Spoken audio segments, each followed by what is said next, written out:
crisis and economic depression, small business owners often struggle with making sales and keeping the loyalty of their people. Because if you ain't selling, it's hard to pay the bills. On the Ethical Sales Podcast, you will learn new ways to selling ethically and communicating with your people to create more loyalty and getting out of the rut of stress and frustration. When there is plenty of sales, there should be plenty of profit to keep things flowing smoothly and everybody be happy.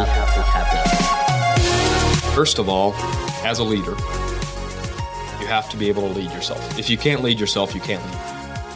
100%. So that has to be straight. You're going to really struggle as a leader if you have a hard time leading your own self. I don't know if I've ever met anybody that treated people well that didn't like who God made them first. You know, we could do a little preaching right here. You know, what's the first commandment? What's the greatest commandment? What's the first commandment? Love the Lord your God. With all your heart. What's the second? And your neighbor as yourself. And your neighbor as yourself. I mean, that's God's word. And he asks us that we love other people the way we love ourselves. So it's okay to love ourselves. Like, I know that might sound like cliche or whatever, but you first have to like who God made you and accept that fact, or you're going to have a hard time treating other people well. And all great leaders always treat other people well. And our servant leaders, it's not about themselves. It's about their team. It's about other people. It's what they can do to help other people forward. It's not about you. It really isn't about you, but it really does start by you. I think a lot of times when we do struggle, for those people out there that do struggle with maybe accepting themselves or liking themselves, a lot of the truths or a lot of the things that you're believing are actually lies from your enemy. They're not truth. Ask yourself, is this truth? The lies you've been telling yourself, is it true? You know, I don't know what you're struggling with, but are you a bad person? Maybe it's true. If it is, then you need to work on that and change what it is. But if you're actually trying and if you're actually being, you know, doing what you know is right, then stop believing the lies and start claiming the truth. You know, God didn't make a mistake when he made you. And I think on the flip side of that, there's a lot of leaders that think that they're great leaders, but they really suck. You know, I think self-awareness is a really vital thing if you're going to be a leader. And I think all of us are called to be leaders at some level. You have to be self-aware. You know, if you think you're this one person, if you think you're such a great leader and everybody likes to work under your leadership, but if I would go to your team and I would say, what do you think of John?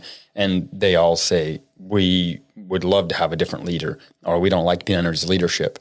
And yet John thinks he's such a great leader. Like, that is a big time self-awareness problem.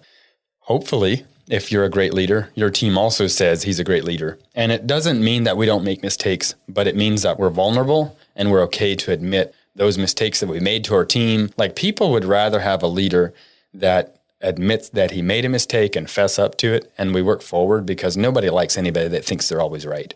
Just be real. That's what people want. I think leadership is being honest with your people, being honest 100%. With your team.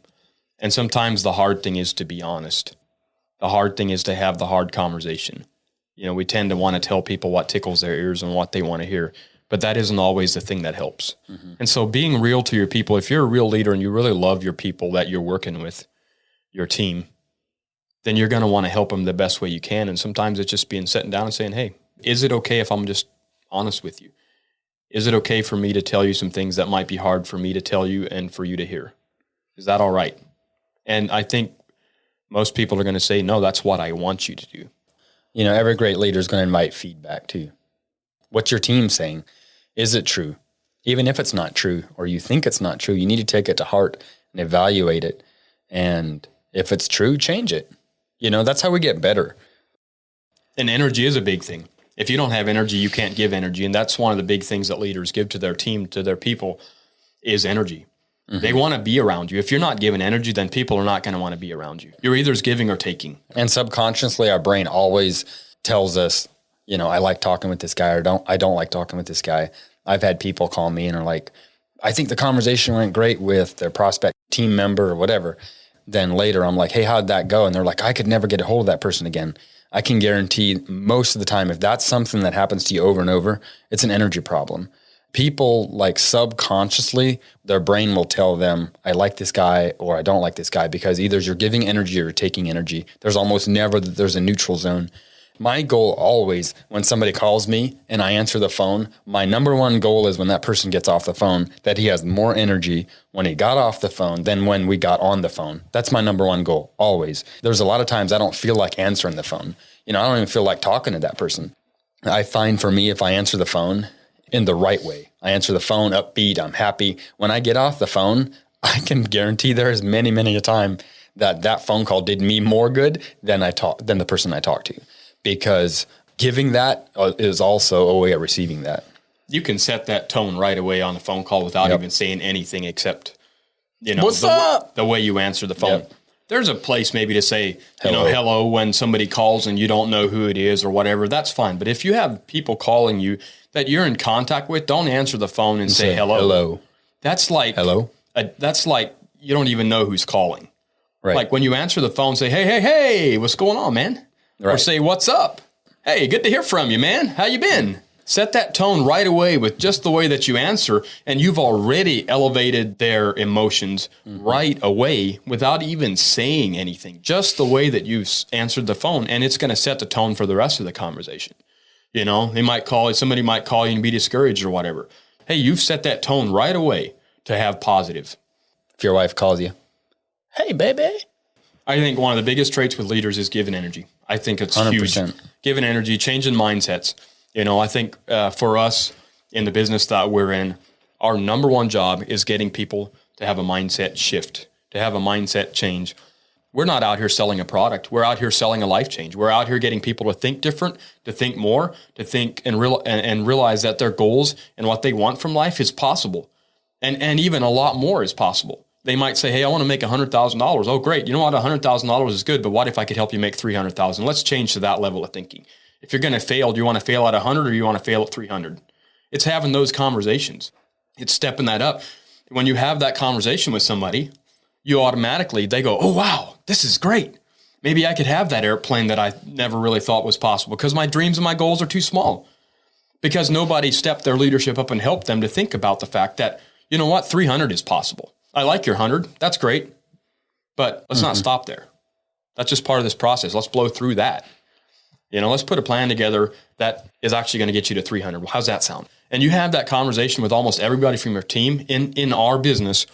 If I have that conversation with everybody in my team, guess what they're going to say? Dude, I love it. Yep. I want it. And the energy went to 10 instead of 5 because now, they're no longer thinking about that 100. They're thinking about that 300. And remind them there's people all over the planet that are making that 300. Why not you? You just have to get people to think bigger. And that's what leaders do. We expand the mindset. We change the mindset.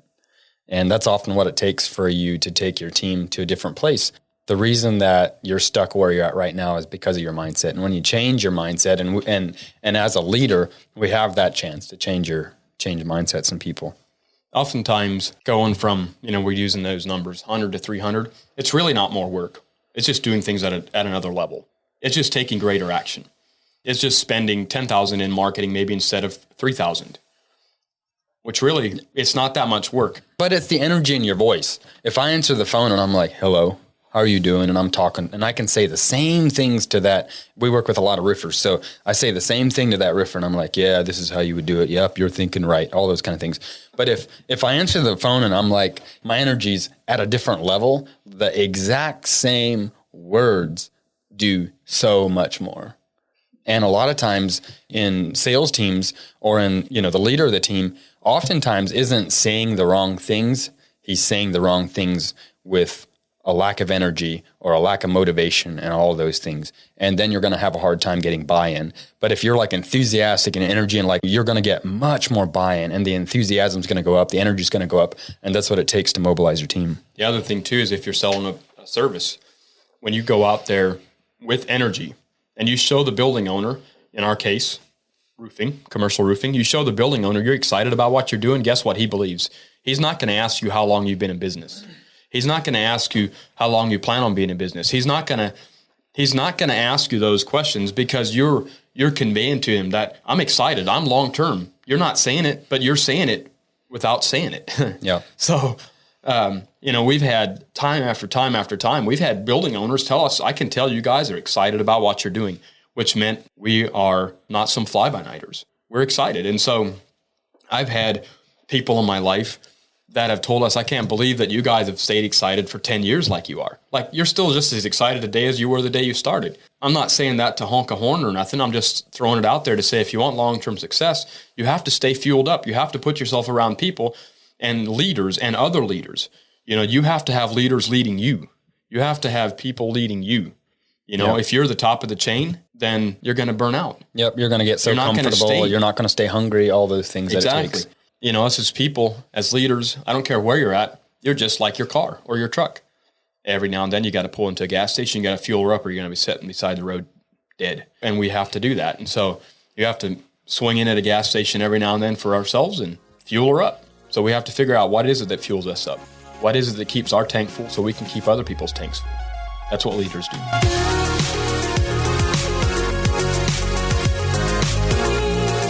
This episode was brought to you by JB Foaming and Vac Services.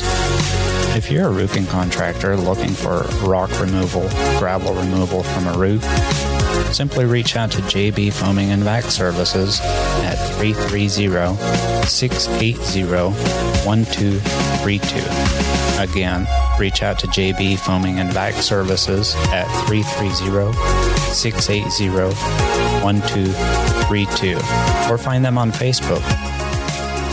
And don't forget to subscribe, rate, and review us on Apple Podcasts.